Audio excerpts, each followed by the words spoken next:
அன்பார்ந்த creativity YouTube channel பார்வையாளர்களுக்கு அஸ்ஸலாமு அலைக்கும் வரஹ்மத்துல்லாஹி வபரகாத்துஹு. உங்கள் அனைவர் மீதும் சாந்தியும் சமாதானமும் உண்டாவதாக. இந்த காணொலியில் நீங்கள் காண இருப்பது ஆயிஷா மற்றும் இனாகுரேஷன் பார்ட் 8.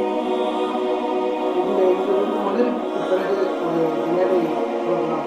இந்த ப்ரோக்ராமில் வந்து கிராத்துக்கு பிறகு கேரளாவை சேர்ந்த ஹக்கீம் அஸ்ஹரி அவர்கள் பேசியிருக்கிறார்கள். அந்த பேச்சு பாட்டு 6 பப்ளிஷ் செய்யப்பட்டிருக்கின்றது. பார்க்காத டிஸ்கிரிப்ஷனில் லிங்க் இருக்கின்றது. அதை போய் கிளிக் செய்து பார்த்துக் கொள்ளுங்கள். அடுத்தபடியாக முஹம்மது இம்ரான் கான் எம்எஸ்கே மஜ்லிஸ் சர்வீஸ் கமிட்டி ஆல் இந்தியாவில் வந்து ஆராய்ச்சி செய்து பள்ளிகளுடைய இதுகளை ஏழை எளிய ஆராய்ச்சி செய்வதற்கான இதுகளை செய்திருக்கிறார்கள். முக்கியமான இடைவெளி அறிவித்திருக்கிறார்கள். இந்த காணொலி சம்பந்தமாக பேசுகிறார் அப்படின்னு பாருங்கள். அடுத்தபடியாக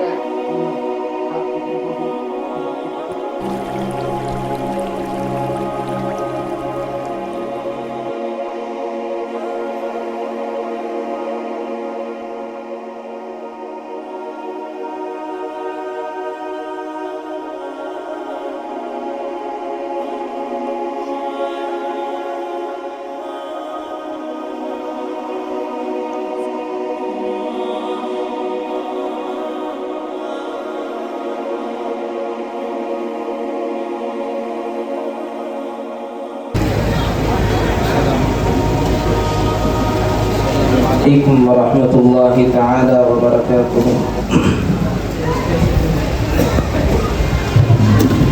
أعوذ بالله من الشيطان الرجيم.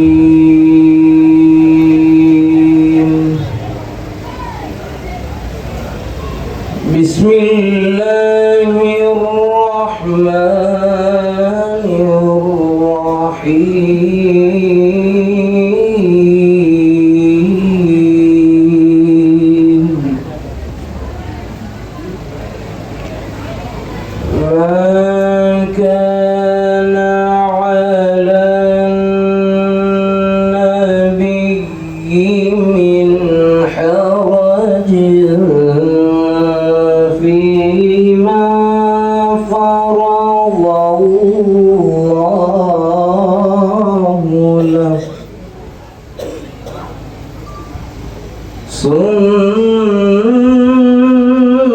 سنة الله في الذين خلوا من قبل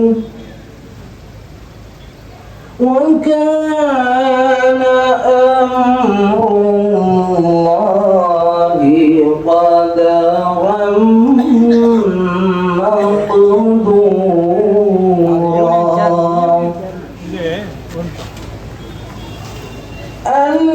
الذين يبلغون رسالات الله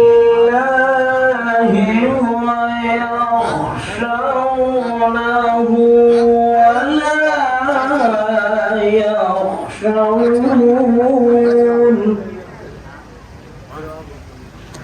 ولا يخشون أحدا إلا الله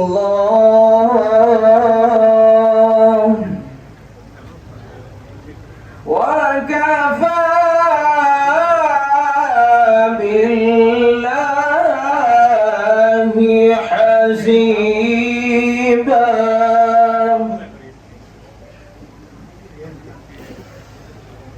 ما كان محمد أبا أحد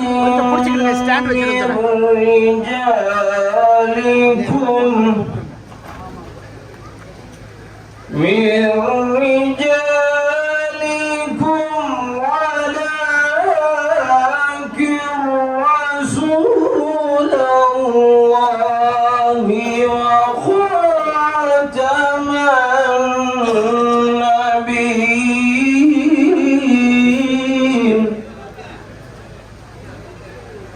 وكان الله بكل شيء عليما وكان الله بكل شيء عليما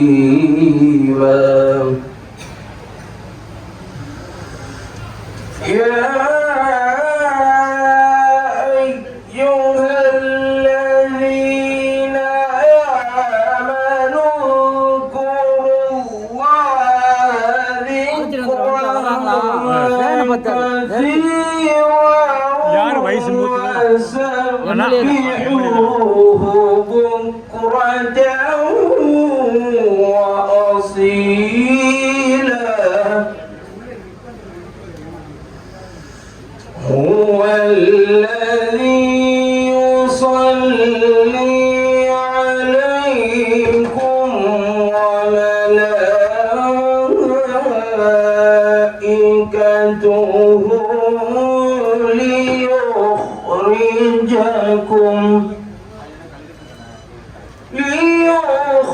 ليخرجكم من الظلمات إلى النور وكان بالمؤمنين رحيما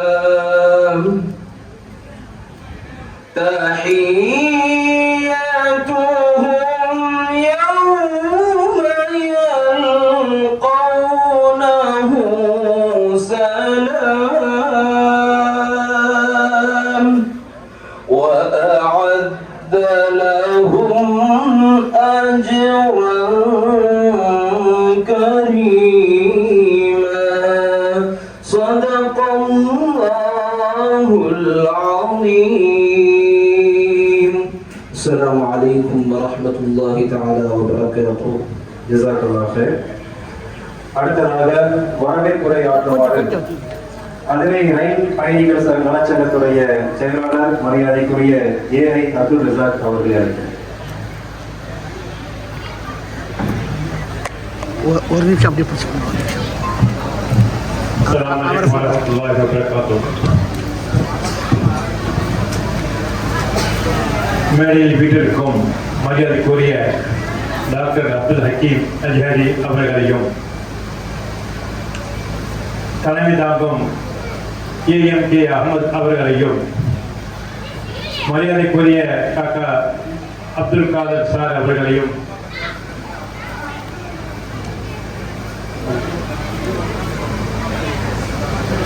இலியாஸ் மௌலானா அவர்களையும் மற்றும் மேடை வீட்டுக்கு அனைவரையும் வருகிறவர்கள் என்று அன்புடன் வரவேற்கின்றோம்.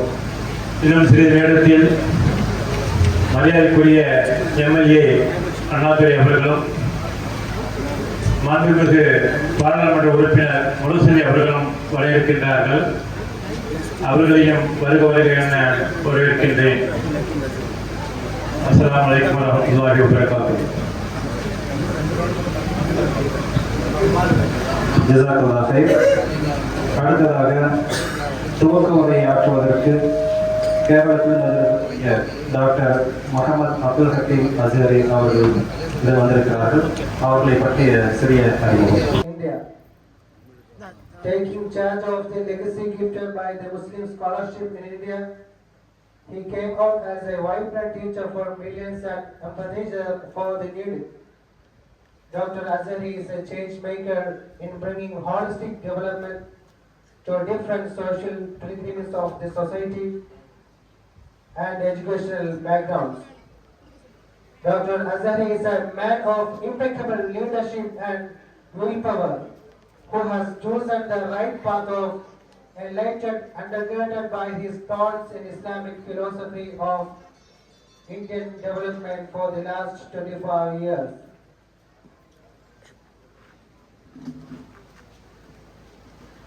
டாக்டர் முகமது ஹக்கீம் அஸ்ஹரி அவர்கள் இந்தியாவில் இருக்கக்கூடிய தலைச்சிறந்த அறிஞர் பெருமக்களில் ஒருவராக இருந்து கொண்டும் மேலும் நல்ல கல்வியாளராகவும் சமூக செயற்பாளராகவும் விளங்கிக் கொண்டிருக்கிறார்கள். இவர்களுடைய தலைமையின் கீழ் மர்கஸ் நாலேஜ் என்கிற ஒரு பெயரில் கேரளத்தில் 125 ஏக்கரில் ஒரு இஸ்லாமிய முன்மாதிரி நகரம் உருவாக்கப்பட்டு அதில் பள்ளிவாசலும் 5 ஏக்கரில் பள்ளிவாசலும், அதனை தொடர்ந்து சட்டக்கல்லூரி, அதே போல மருத்துவக் கல்லூரி மற்றும் சர்வதேச கல்வி நிறுவனங்கள், வெல்னஸ் சென்டர் போன்ற பல்வேறு கல்வி நிகழ்வுகளை நடத்தி கொண்டிருக்கிறார்கள். சமூகத்துடைய மிக முக்கியமான பணியாக இருக்கக்கூடிய கல்வி பணியில் மஸ்ஜிதை அடிப்படையாக கொண்டு இயங்கக்கூடிய கல்வி பணியை நடத்தி கொண்டிருக்கிறார்கள். அவர்களை துவக்க உரையாற்ற வருமாறு அன்புடன் அழைக்கின்றோம்.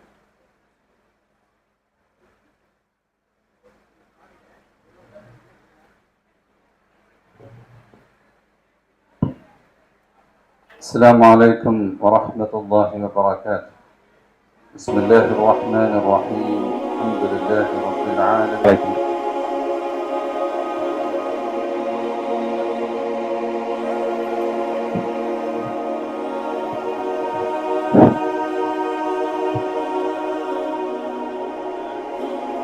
அஸ்ஸலாமு அலைக்கும் வரஹ்மத்துல்லாஹி வபரகாத்துஹு. கண்ணியமிக்க சங்கை மிக்க உலமா பெருமக்களே, மஸ்ஜிதின் தலைவர்கள், நிர்வாகிகளே, கண்ணியமிக்க பெரியோர்களே, சகோதரர்களே, அல்ஹம்துலில்லாஹ், அல்லாஹ் சுப்ஹானஹு தஆலாவுடைய கிருபையை கொண்டு இந்த ஒரு சிறப்பான நிகழ்ச்சி, மஸ்ஜித் துவக்க விழா, அசர்லேருந்து அல்ஹம்துலில்லாஹ் சங்கை மிக்க பெரிய உலமாக்களுடைய பேச்சை நம்ம கேட்டுட்டு வரோம். மஸ்ஜிதுகள்னா என்ன, மஸ்ஜிதுனா என்னென்ன நடக்கணும். இன்னைக்கு நாம தொழுகைக்காக மட்டும் மஸ்ஜிதை ஒதுக்கிட்டோம். அப்படி இல்லாம எஜுகேஷன், இந்த மாதிரி நிறைய விஷயங்கள் எப்படி உலமாக்கள் சொன்னாங்களோ அதே மாதிரி உலமாக்கள் சொந்த தந்த வகையில நாம ஒரு சின்ன சேவையை செஞ்சுட்டு வரோம். அல்ஹம்துலில்லாஹ். எப்படின்னா உலமா பெருமக்கள் சொல்றாங்க, நபிகள் பெருமானார் ஸல்லல்லாஹு அலைஹி வஸல்லம் அவர்களுடைய காலத்துல மஸ்ஜிதுன் நபவி அப்படிங்கிற மஸ்ஜிதுல 4 அமல்கள் நடந்துட்டு இருந்துச்சு. ஒன்னும் தாவத்து, அல்லாஹ்வின் பால் மக்களை அழைப்பது, அல்லாஹ்வோடு மக்களை இணைப்பது, அல்லாஹ்வை பற்றி மக்களுக்கு எத்தி வைப்பது. 2வது வணக்க வழிபாடுகள், இபாதத்து, குர்ஆன் திலாவத்து, ஜிக்ர், அதுவும் நடந்துச்சு. 3வது தாலும் சங்கை மிக்க உலமா பெருமக்கள் சொன்ன மாதிரி அந்த மஸ்ஜிது நபவியில தான் கல்வியுடைய எல்லா விதமான முயற்சிகள், எல்லா விதமான உழைப்புகள் நடந்துச்சு. ஒரு பக்கம் குர்ஆன் சொல்லி கொடுக்கப்படுது அந்த மஸ்ஜிது நபவியில, ஒரு பக்கம் மஸ்லா மசாயில், எப்படி வியாபாரம் செய்யணும், எப்படி கொடுக்கல் வாங்கல், மனைவி மக்கள்னா என்ன, எப்படி ஒவ்வொருத்தருடைய ஹக்கு நிறைவேற்றணும், எல்லா விஷயங்களுமே அங்கதான் கற்றுக் கொடுக்க போச்சு. புகழ்பெற்ற சம்பவம் நம்ம எல்லாம் கேள்விப்பட்டிருக்கோம். ஹஜ்ரத் உமர் ரலியல்லாஹு அன்ஹு அவர்கள் போறாங்க. அவர் ஒரு வியாபாரி வியாபாரம் செஞ்சுட்டு இருக்காரு. உடனே கேட்கறாங்க, நீ வியாபாரம் செய்றியே, வியாபாரத்துக்கு உண்டான கல்வி அந்த மசாயில நீ கத்துக்கிட்டியா, எப்படி செய்யணுங்கிறது கத்துக்கிட்டியா? இல்ல கத்துக்கல. சொல்றாங்க, உடனே போங்க மஸ்ஜிது நபவி போங்க, அங்க போய் அது எப்படி செய்யணும் அப்படிங்கிற அந்த விஷயத்தை கத்துக்கிட்டு வியாபாரத்தை செய்யுங்க அப்படிங்கிறாங்க. அது போல எல்லா விஷயங்களையும் பள்ளிவாசல் மஸ்ஜிது நபவியில மருத்துவமனைக்கு உண்டான மருத்துவ ரீதியான முகாம்கள் நடத்தப்பட்டன. சிறைசாலையாக பயன்படுத்தப்பட்டது. அந்த சிறைவாசிகளுக்கு நல்ல முறையில அவங்களுக்கு இக்ராம் செஞ்சு அந்த மனசு மாறி நேர்மையான நல்ல வழியில வரக்கூடிய அந்த அஹ்லாக் ஒழுக்கங்கள் கற்றுக் கொடுக்கப்பட்டது. சாதாரணமா ஒரு மதீனாவுக்குள்ள ஒருத்தர் வந்தாருன்னா வழிபோக்கரா வரும்போது அவரு சாதாரணமா வருவாரு, போகும்போது அல்ஹம்துலில்லாஹ் ஹிதாயத்தை பெற்றவராக அங்கிருந்து போவார். அப்பேற்பட்ட விஷயங்கள் எல்லாம் சொல்லி கொடுக்கப்பட்ட இடம் தான் மஸ்ஜித், பள்ளிவாசல்கள். அதே அடிப்படையில அல்ஹம்துலில்லாஹ் நாம ஒரு சேவை, என்ன சேவைனா இதுவும் ஹஜ்ரத் உமர் ரலியல்லாஹு அன்ஹு அவர்களை வச்சு நாம புரிஞ்சுக்கலாம். அவங்களுடைய ஒரு புகழ்பெற்ற சம்பவம், அவங்களுடைய அந்த ஹிலாஃபத்துல ஆட்சியில இரவு நேரத்துல ரோந்து போவாங்க. மக்கள் என்ன நிலைமையில இருக்கிறாங்க, எப்படி இருக்கிறாங்க, அப்படின்னு போய் பார்க்கும்போது நாமெல்லாம் நிறைய இந்த ஹதீஸை படிச்சிருக்கோம், கேட்டிருக்கோம். காட்டு வழியா போகும்போது ஒரு பெண்மணி சமைச்சிட்டு இருக்காங்க. சமைக்கிற மாதிரி பாவனை செஞ்சுட்டு இருக்காங்க. சமைக்கிறதுக்கு ஒண்ணுமே இல்லைங்க. அடுப்புல வெறும் சட்டி தான் இருக்கு. அதுல சுடு தண்ணி கொதிக்க வச்சுட்டு இருக்காங்க. சின்ன சின்ன குழந்தைகள் இருக்கு. அந்த பெண்மணிக்கு அந்த குழந்தைகள் எல்லாம் அழுதுட்டு இருக்கு. உடனே அந்த ஹஜ்ரத் உமர் ரலியல்லாஹு அன்ஹு அவர்கள் சொல்ற பொழுது வரலாறு இருக்கிறது. வரலாறு ஆசிரியர்கள் எழுதுறாங்க, முக்கால்வாசி உலகத்தை ஆட்சி செய்த ஒரு ஹலீஃபா, ஆட்சியாளர் கேட்கிறாங்க, யாருமா நீ, என்னம்மா விஷயம், உனக்கு என்ன கஷ்டம், யார் நீ, என்ன பண்ணிட்டு இருக்க? சொல்றாங்க, நான் ஒரு விதவை பெண்மணி, என் வீட்டுக்காரு கிடையாது, எனக்கு எந்த வருமானமும் கிடையாது, இந்த குழந்தைகள் அனாதை குழந்தைகள், நான் மிகவும் வறுமையில இருக்கிறேன், எனக்கு சாப்பாடு கூட எதுவும் கிடையாது, இந்த தண்ணியை நான் கொதிக்க வச்சிட்டு இருக்கிறேன், இந்த குழந்தைகளுக்கு ஆறுதல் செய்ய வேண்டியிருக்காங்க வேண்டி கொஞ்ச நேரம் அந்த குழந்தைகள் அம்மா எதுவும் சமைக்கிறாங்கன்னு நினைச்சு அழுது அழுது கடைசியில தூங்கிடுவாங்க, அப்புறமா நானும் தூங்கிடுவேன் அப்படின்னு சொல்லிட்டு ஒரு சில வார்த்தைகள் சொல்றாங்க அந்த பெண்மணி. உடனே அந்த வார்த்தைகளை கேட்டு ஹஜ்ரத் உமர் ரலியல்லாஹு அன்ஹு அவர்கள் பயத்துல உறைஞ்சு போயிடுறாங்க. என்ன வார்த்தைகள்னா, என்னுடைய இந்த நிலைமைக்காக நாளை ஹலீஃபா உமரை நான் குற்றம் பிடிப்பேன் அப்படிங்கிறாங்க. உடனே உமர் ரலியல்லாஹு அன்ஹு பதறி போய் சொல்றாங்க, ஏமா நீ காட்டுல பட்டுட்டு இருக்கிறது, உன்னுடைய நிலைமை அமீருல் மூமினீனுக்கு தெரியும், என்ன வாய்ப்பு, எப்படி தெரியும் அப்படின்னு சொன்ன உடனே இந்த பெண்மணி சொல்றாங்க, ஒரு மக்களுடைய நிலைமையை தெரிஞ்சுக்காதவர் ஒரு அமீருல் மூமினீனா அப்படின்னு சொன்ன உடனே பதறி போய் ஓடி போய் அந்த பைத்துல் மால், பள்ளிவாசல்கள் இப்ப சொன்ன மாதிரி அல்ஹம்துலில்லாஹ் மஸ்ஜிதுகள் பைத்துல் மாலாகவும் பயன்படுத்தப்பட்டிருக்கு. உடனே சில மளிகை பொருட்களை எடுத்துட்டு போய் தன்னுடைய அந்த கரங்களால் சமைச்சு பரிமாறிட்டு அங்கிருந்து வராங்க. இதே போலதான் அல்ஹம்துலில்லாஹ் நம்ம அதிராம்பட்டினத்துல கிட்டத்தட்ட ஒரு 8-9 பள்ளிவாசல்ல ஒரு சேவை குழு அமைச்சிருக்கிறோம். ஈரோடுல நம்முடைய தலைமை இடம் இருக்கு அல்ஹம்துலில்லாஹ். இதுக்காக நாம எந்த ஒரு எதிர்பார்ப்பும் இல்லை, ஒரு 3-4 பேர் சேர்ந்து ஹைரான விஷயம், நன்மைக்காக ஒரு பள்ளிவாசல், ஒவ்வொரு பள்ளிவாசல்லையும் அனுமதி கேட்டு அந்த நிர்வாகம், தலைவர், பொருளாளர், செயலாளர் அவங்களாம் அனுமதி கொடுத்தாங்கன்னா இன்ஷா அல்லாஹ் நாம அங்க தங்கி அங்க உள்ள நிலைமைகள், அந்த மஹல்லாவை மட்டும் ஒரு கணக்கெடுத்து, அதாவது கணக்கெடுப்புனா தொகை கணக்கெடுப்பு அல்ல, தொகை எவ்வளவுங்கிறது எல்லாருக்கும் தெரியும், மக்களுடைய நிலை என்ன, அதாவது வீடு நல்லா இருக்கும், பார்க்க ஆள் நல்லா இருப்பாங்க, உள்ள அவங்களுக்கு என்ன பிரச்சனைகள் இருக்கு, அந்த மஹல்லால எத்தனை விதவைகள் இருக்காங்க, எத்தனை ஏழைகள், எத்தனை நோயாளிகள், மாடி வீட்டு ஏழைகளும் மாடி வீடு இருக்கும், எல்லாமே இருக்கும், ஆனா உள்ள வெளியே சொல்ல முடியாத பிரச்சனைகள், அதெல்லாம் ஒவ்வொரு ஜமாத்தும் விரும்புது. அதன் அடிப்படையில் நாம கணக்கெடுத்து அல்ஹம்துலில்லாஹ் அந்த கணக்கெடுப்பை முழுசா ஒரு ரிப்போர்ட் மாதிரி செஞ்சு புக் போட்டு பள்ளிவாசல் நிர்வாகத்துக்கு ஒப்படைச்சிடறோம். அது நாம எடுத்துட்டு போறது இல்லை, அதை வச்சு பல சேவைகள் செய்யலாம். நான் ஈரோடு சேலமை மையமா வச்சு ஒரு சில மருத்துவமனைகள்ல அல்ஹம்துலில்லாஹ் நிறைய பேருக்கு அறுவை சிகிச்சை தேவைப்படும், ஆனா அவங்களுக்கு பொருளாதார வசதி இருக்காது. மஸ்ஜிதுடைய ஒவ்வொரு மஸ்ஜித் அந்தந்த மொஹல்லாவாசிகளுடைய அந்த கஷ்டத்தை, அவங்களுக்கு அறுவை சிகிச்சை தேவைன்னா இன்ஷா அல்லாஹ் அவங்க மஸ்ஜித் பரிந்துரை கடிதத்தோடு நாம எவ்வளவு குறைவான செலவு முடியுமோ அல்லது இலவசமாவோ அவங்களுக்கு இன்ஷா அல்லாஹ் மருத்துவ சேவை செஞ்சுட்டு வரோம். இந்த கணக்கெடுப்பு அடிப்படையை நாம எடுத்துட்டோம்னா இன்ஷா அல்லாஹ் பெரிய பிரயோஜனமா இருக்கும். ஆக வந்திருக்கக்கூடியவங்கள நிறைய பள்ளியோட தலைவர்கள் இருப்பீங்க, பொறுப்பாளர், நிர்வாகிகள் இருப்பீங்க, எல்லாருக்கிட்டே நாம அன்பா ஒரு வேண்டுகோள் வைக்கிறோம். நம்ம இந்த சேவை குழு பத்தி தெரிஞ்சுக்கணும்னா இன்ஷா அல்லாஹ் ஏற்கனவே 8-9 பள்ளிகள் சொல்லி நம்ம ஆரம்பிச்சுட்டோம். நீங்க எம்எஸ்கே மஸ்ஜித் சேவை குழுன்னு சொல்லி யூடியூப்ல, ஃபேஸ்புக்ல டைப் பண்ணுங்க. இன்ஷா அல்லாஹ் தமிழகம் முழுவதும் எத்தனை பள்ளிவாசல், கிட்டத்தட்ட 1000 பள்ளிவாசலுக்கு மேல நம்ம தொடங்கி நடந்துட்டு இருக்கு. அல்லாஹ்வுடைய கிருபையில நீங்க தெரிஞ்சுக்கலாம். எல்லாம் அல்லாஹ் நம் அனைவருடைய எல்லா விதமான சேவைகளையும் எல்லா விதமான நல்ல காரியங்களையும் கபூல் செய்து தந்தருள்வானாக. ஆமீன். வாஹிர் தஅவானா அனில் ஹம்துலில்லாஹி ரப்பில் ஆலமீன். ஜஸாக்கல்லாஹு கைர். சிறப்பு விருந்தினர்களாக வருகை தந்திருக்கக்கூடிய திராவிட முன்னேற்ற கழகத்துடைய தஞ்சை தெற்கு மாவட்ட செயலாளரும் நமது 10 கோட்டை தொகுதியுடைய சட்டமன்ற உறுப்பினருமான மரியாதைக்குரிய காவண்ணா அண்ணாதுரை பிஎஸ்சிபிஎல் எம்எல்ஏ அவர்களையும், தஞ்சை பாராளுமன்ற உறுப்பினர் மரியாதைக்குரிய முரசலி பிஎஸ்சி எல்எல்பி எம்பி அவர்களையும் குழு சார்பாக வருக வருக என வரவேற்கிறோம்.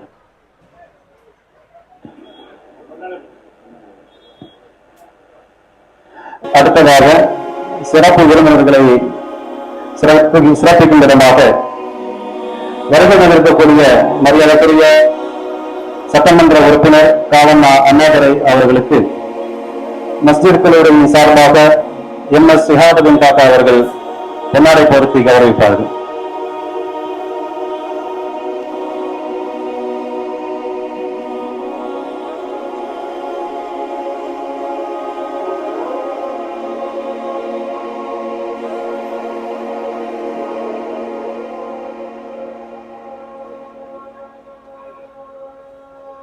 கிரியேட்டிவிட்டி சேனலை லைக் பண்ணுங்க, கமெண்ட் பண்ணுங்க, ஷேர் பண்ணுங்க, சப்ஸ்கிரைப் பண்ணுங்க, கூட இருக்கிற பெல் பட்டனை அழுத்திடுங்க.